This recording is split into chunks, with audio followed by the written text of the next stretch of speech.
Good morning, सुप्रभात। स्वागत है आप सभी का। आप देख रहे हैं समृद्धि न्यूज और मैं हूं आपके साथ पूजा तंवर। वक्त हो चला है दिन भर की बड़ी खबरों की ओर रुख करने का। शुरुआत करेंगे दिन की सुर्खियों के साथ।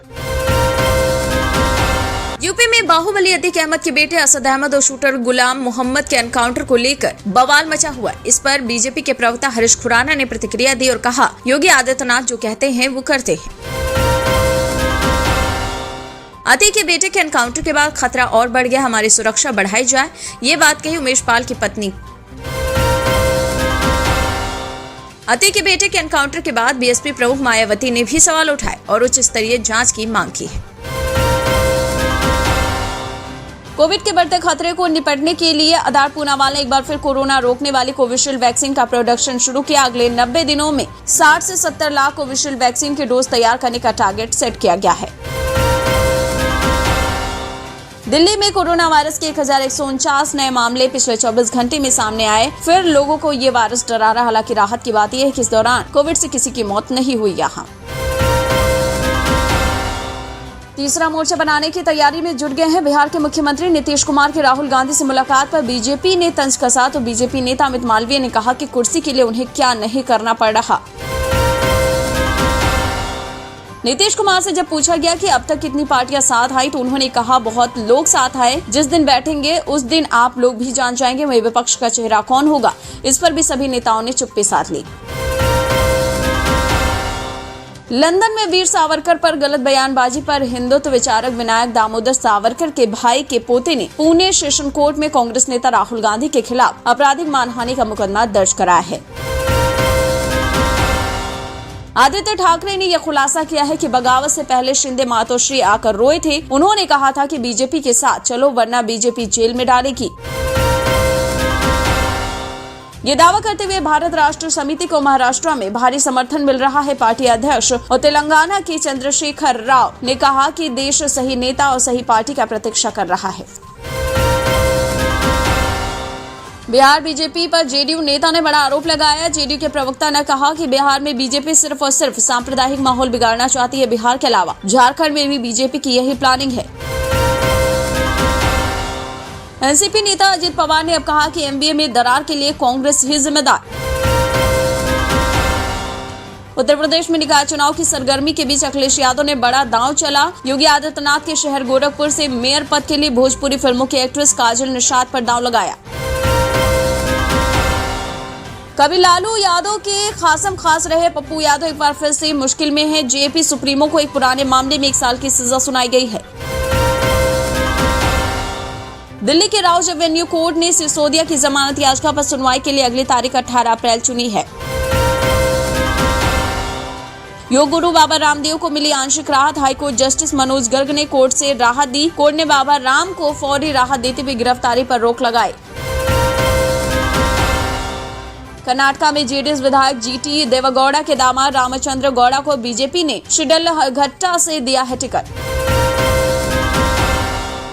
राजस्थान सरकार अप्रैल के अंतिम सप्ताह 24 अप्रैल तक महंगाई राहत कैंप लगाने जा रही है। इस कैंप के जरिए सरकार की ओर से आम जनता को उन सभी योजनाओं की जानकारी दी जाएगी जिससे उन्हें राहत मिल सके।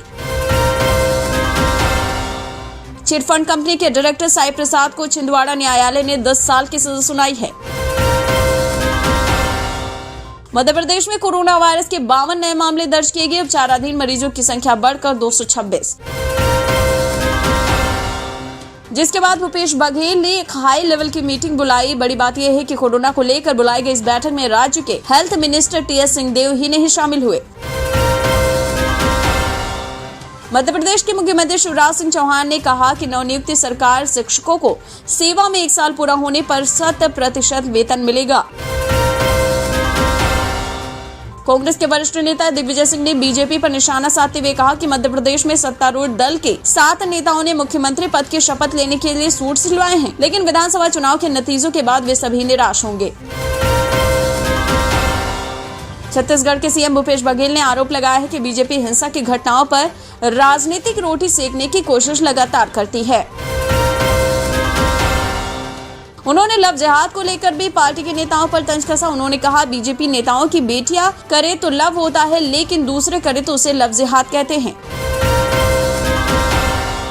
अतीक अहमद को कोर्ट से बड़ा झटका लग गया। पुलिस को 14 दिन की रिमांड मिल गई है अतीक अहमद की। राजस्थान में अपनी ही सरकार के खिलाफ अनशन पर बैठे सचिन पायलट को छत्तीसगढ़ के स्वास्थ्य मंत्री टीएस सिंहदेव ने मौन सपोर्ट किया। टीएस सिंहदेव ने कहा कि परिवार रूपी पार्टी में अगर कोई इशू है तो सीनियरों को इसका हल निकालना चाहिए। Aqua metro station MRC metro से फीडर बसें चलाने जा रहा है। इससे नोएडा के लोगों को काफी राहत मिलेगी, साथ स्टेशन पर पार्किंग की सुविधा भी होगी। उत्तर प्रदेश सरकार के कॉलेजों में चीन के साथ गलवान में हुए टकराव को पाठ्यक्रम में शामिल करने की योजना पर विचार कर रही है। कांग्रेस के पूर्व अध्यक्ष राहुल गांधी ने कहा कि ये विचारधारा की लड़ाई है और ये 2024 की लड़ाई की दिशा में एक ऐतिहासिक कदम है। एचएएम संरक्षक जीतन राम मांझी ने माउंटेन मैन दशरथ मांझी, बिहार के पहले सीएम श्री कृष्ण सिंह और कर्पूरी ठाकुर और भारत रत्न देने की मांग को लेकर अमित शाह से मुलाकात की। देश के केंद्रीय सड़क परिवहन राजमार्ग मंत्री नितिन गडकरी को फोन पर बेलगांव जेल से 2 बार धमकी देने वाले जयेश पुजारी पर नागपुर पुलिस यूएपीए यानी अनलॉफुल एक्टिविटीज प्रिवेंशन एक्ट लगाने जा रही है। जयपुर बम विस्फोट मामले में पीड़ित परिवारों की ओर से सुप्रीम कोर्ट में विशेष अनुमति याचिका दायर की गई। बता दें, राजस्थान विधानसभा में प्रतिपक्ष के नेता राजेंद्र राठौड़ ने ये जानकारी दी। राजस्थान में कोरोना संक्रमण की बात कर लेते हैं तो पीड़ित एक और मरीज की बुधवार को मौत हो गई, तो वहीं 355 नए मामले पिछले 24 घंटे में सामने आए। भारत में बढ़ती महंगाई के बीच स्टार्टअप्स की चिंताएं लगातार बढ़ती जा रही हैं, क्योंकि महंगाई के कारण स्टार्टअप्स का निवेश घटता जा रहा है। ऐसे में सरकार ने स्टार्टअप्स कारोबारियों के लिए बड़ा कदम उठाया।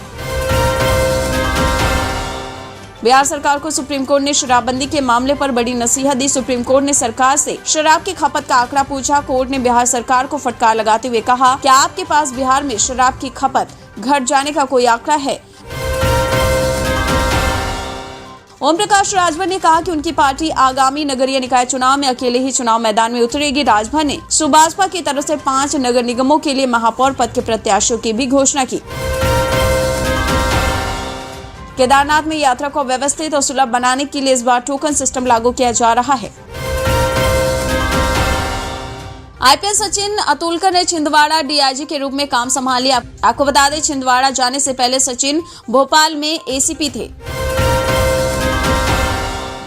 तमाम राजनीतिक उठापटक के बीच दिल्ली की मेयर बनी शैली ओबराय अब एक्शन मोड में दिख रही हैं। उन्होंने संबंधित विभाग को एक लिस्ट तैयार करने को कहा, जिसमें ऐसे एमसीडी कर्मचारियों का नाम शामिल किया जाएगा जिनका काम जनता के प्रति अच्छा नहीं रहा। केएस ईश्वरप्पा ने चुनावी राजनीति से संन्यास लेने की घोषणा की। ईश्वरप्पा के संन्यास की घोषणा के बाद बीजेपी में इस्तीफों की लड़ी लग गई है। पार्टी के कई नेता इस्तीफा दे चुके हैं। अनुराग ठाकुर ने 2024 के लोकसभा चुनाव में बीजेपी को हराने के विपक्षी दलों के प्रयासों पर कटाक्ष किया और गठबंधन को भ्रष्टाचार में आतंक तक डूबी पार्टियों का गठबंधन करार दिया। गैंगस्टर से नेता बने अतीक अहमद और उससे जुड़े लोगों के खिलाफ चल रही धन शोधन जांच के तहत प्रवर्तन निदेशालय ने उत्तर प्रदेश में फिर छापेमारी की। छापेमारी में 75 लाख रुपए नगद और 200 बैंक खातों और लगभग 50 मुखौटा यानी शेल कंपनियों से जुड़े दस्तावेज जब्त किए गए हैं।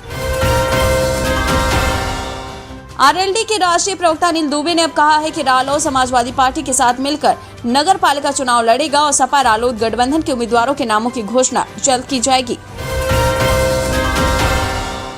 उधर मध्य प्रदेश के रतलाम में गांव कनेरी में जया किशोरी की भगवत कथा का आयोजन 12 से 18 अप्रैल तक किया जा रहा है। इस आयोजन के लिए भारी भरकम प्रबंध भी किए गए हैं। ऐसी संभावना जताई जा रही है कि कथा में करीब 30 से 40 हजार लोग शामिल।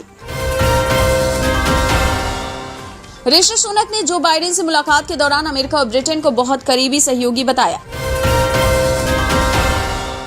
दिल्ली कितना सुरक्षित है इसका अंदाजा इसी बात से लगाया जा सकता है कि एमसीडी स्कूलों की करीब 31% इमारतें पूरी तरह से जर्जर हो चुकी हैं। एमसीडी के पास इनकी मरम्मत कराने के पैसे नहीं।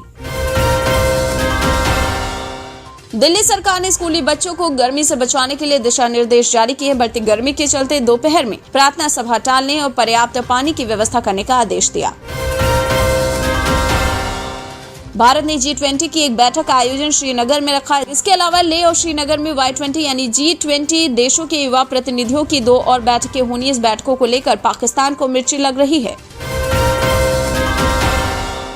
नॉर्थ कोरिया ने सभी को चौंकाते हुए जापान के पूर्वी क्षेत्र की तरफ समुद्र में बैलिस्टिक मिसाइल दाग दी। इसी बीच जापान की तरफ से बयान आया कि उनके क्षेत्र में कोई नुकसान नहीं हुआ है। तो आज की बात बस यहीं तक, कल फिर होगी मुलाकात। जय हिंद, जय भारत।